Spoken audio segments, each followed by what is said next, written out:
নির্জন পরিবেশে আসলাম টাবাকোলা switch gate. নতুন সুইচ গেটে কভারগুলো ছাড়া হয়েছে।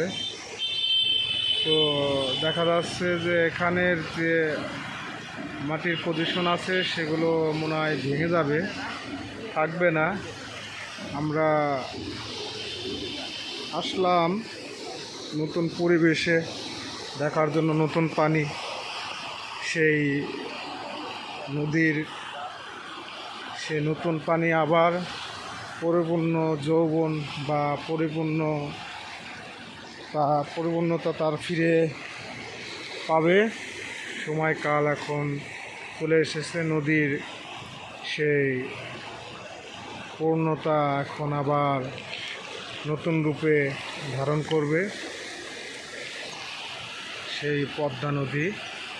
তো আমাদের নতুন সুইচ গেট, এখন নতুন পানি সার্চে অনেক ধার এবং অনেক গতি।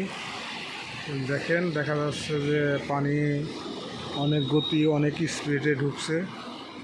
তো আমাদের যে সামনে যে ইগুলা দেখা যাচ্ছে, যে জমিটা দেখা যাচ্ছে, আসলে এটা থাকবে না, ওটা ভেঙে যাবে। তো আসলে এটা আগে খনন করে পরিপূর্ণভাবে সুন্দর করে এটা কাটলে ছাড়লে হয়তো ভালো হতো। ওই পাশে ওই একটা মাথা দেখা যাচ্ছে, ওটাও ভেঙে যাবে, কিছুটা ভেঙে গেছে অলরেডি। তো আমরা আসলে বুঝতে পারতেছি না যে পানি আরও বাড়লে বা আরও স্পিড থাকলে কতটা ক্ষতিগ্রস্তর মুখে পড়বো কি না, ভালো হবে আসলে সময় বলে দেবে। তো গাইস, সবাই ভালো থাকবেন, সুস্থ থাকবেন। নতুন সুইচ গেট এর নতুন এটা দেখানো হলো, দেখেন।